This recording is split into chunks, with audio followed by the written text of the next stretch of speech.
Lah sampean krungu liya-liya piye Pak? Enteng-entengan. Hah? Anu, sumpet-sumpetane penak ngoten modele. Enteng. Nggih.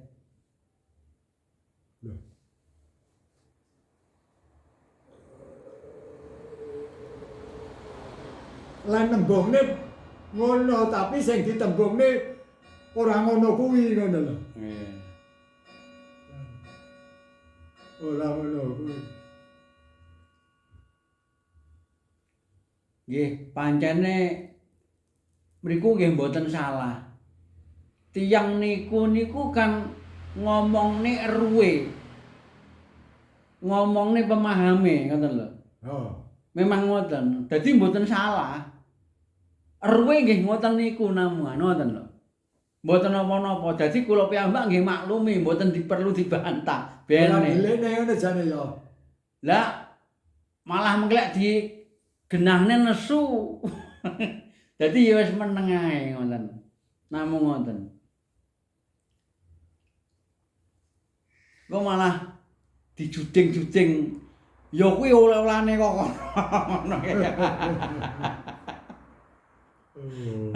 Dadi angger meneng aman ngoten. Weh.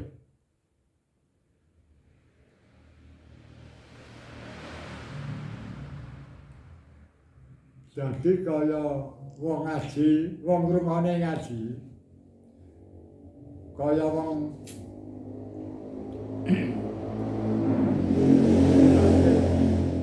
kaya wong bijak. Ndak dirasane. Ya wis kuwi marane waras dilek. Rasane piye? Mergane taklid niku wau lho. Mboten ngilmu ngoten, mboten paham ngoten lho. Butuhe manut sing ngomong namungan. Lah kitab yang ngono terae. Nggih. Nggih lek diuber ngene iki kitab iki ngoten lho. Jomone kitab iki. Niku. Lah kuwi ora salah. Nggih, mboten salah.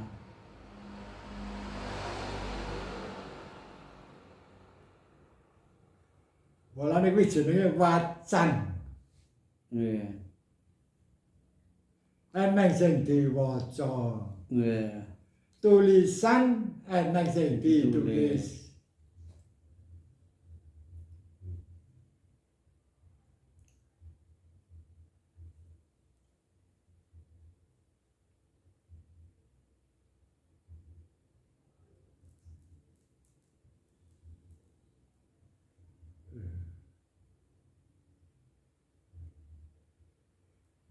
Lah lek paham tenan.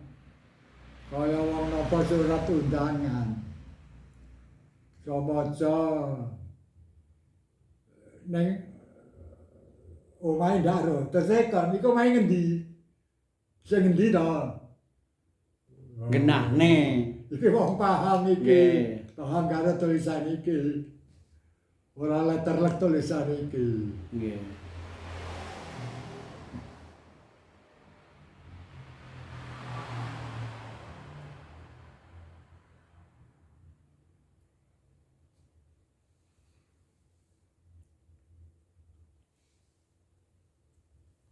Mulane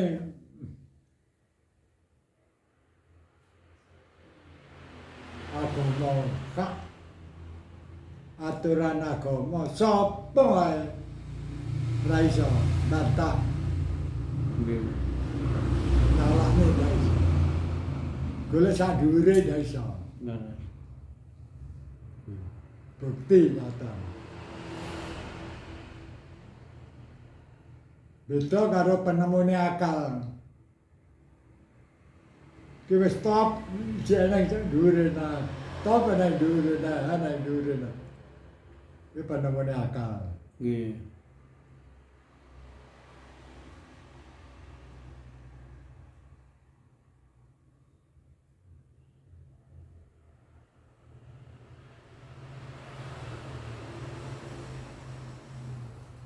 lek muni ngeten, mriki niki ngilmu balagohe niku wis anu ngoten lho, ora kenek dikalahi ning lek muni ngoten lho. Liya-liya niku kalah balagohe lek muni ngoten. Ndak kena dikalahne. Lah wis top ngoten lho. Liyane kalah kabeh lek muni ngoten.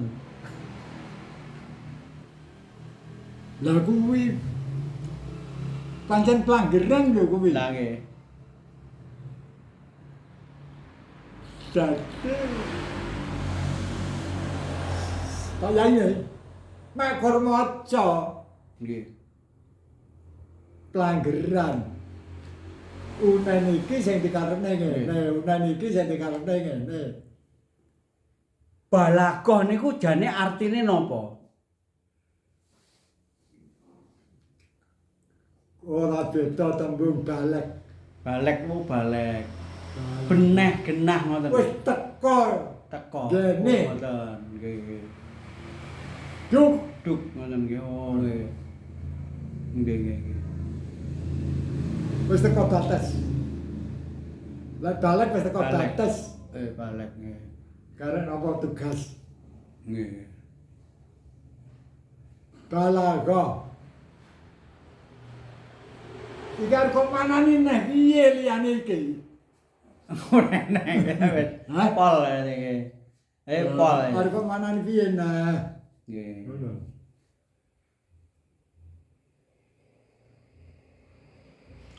Kula paham tasih niki kok ngene. Dadi pancen mendhet saking balek niku wau nggih balagoh niki.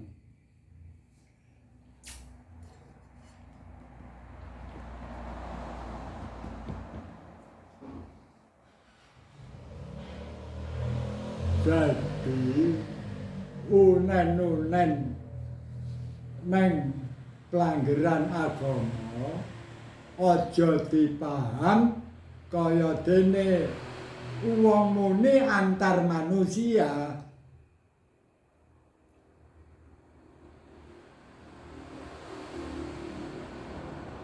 Lha aku gowedeng karo si A kan. Iki pancen jijeng tenan. Atine yo sengit tenan pancen.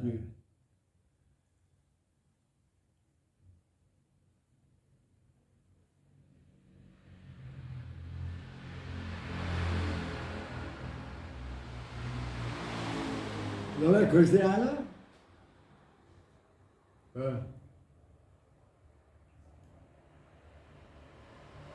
Ora beda wayang kan duwe dalan.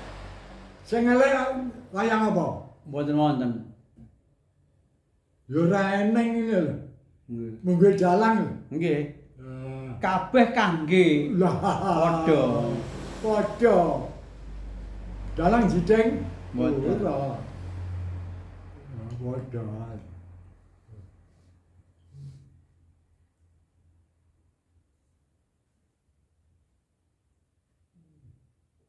Jadi salah tembung, salah.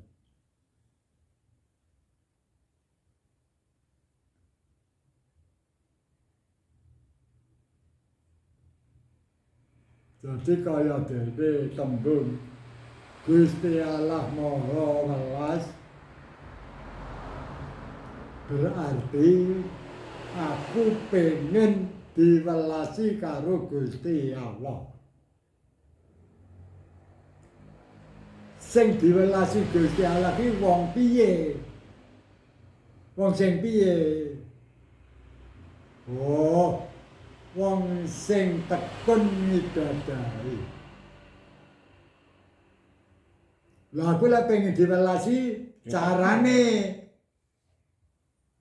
aku yang tekun ngibadahi tekun ku ngibadahi iki lek diucapne lisan muga-muga aku diwelasi. Dadi kelakuane. Wah, Nggih. urung ning hasil. Nggih. Ngono lho. Maksudnya kompetitif. Ojo muga-muga. Lah nggih. Harapan urung kena dipesthekne.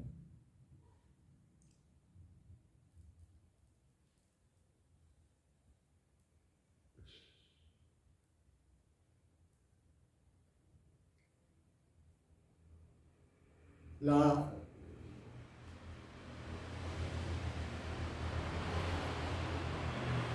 pambudidayane menungsa nang donya iki kanggo kebutuhan uripe iki jenenge nyuwun nang Gusti Allah. Ya kuwi jenenge nyuwun kuwi. Jeneng nyuwun ki jeneng muga-muga urung kena dipastekne.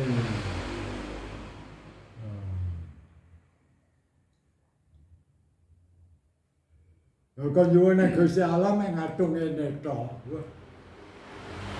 Piye? Nggih, sangke lek ora paham. Cara paham mboten ngoten.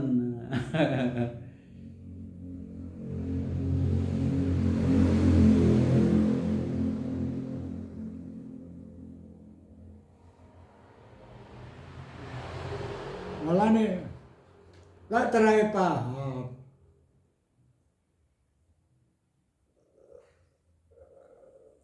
Marem ya ora, wedi ya ora, susah ya ora. Wis sak drema. Nggih. Sak drema.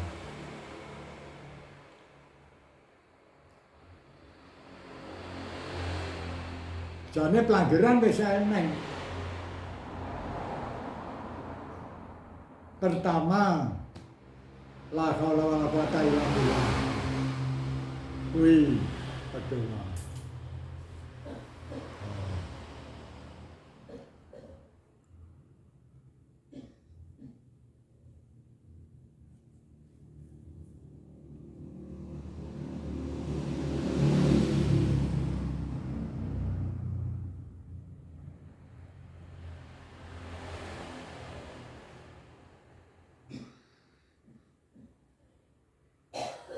Jagane ikhtiare ora pas. Jagane pestene Gusti Allah ora pas.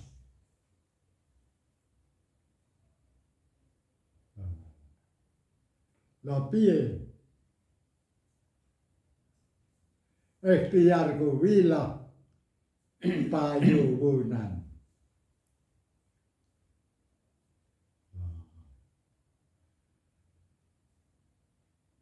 Jenenge nyuwun kuwi ya kudu yakin ora mesti diparingi.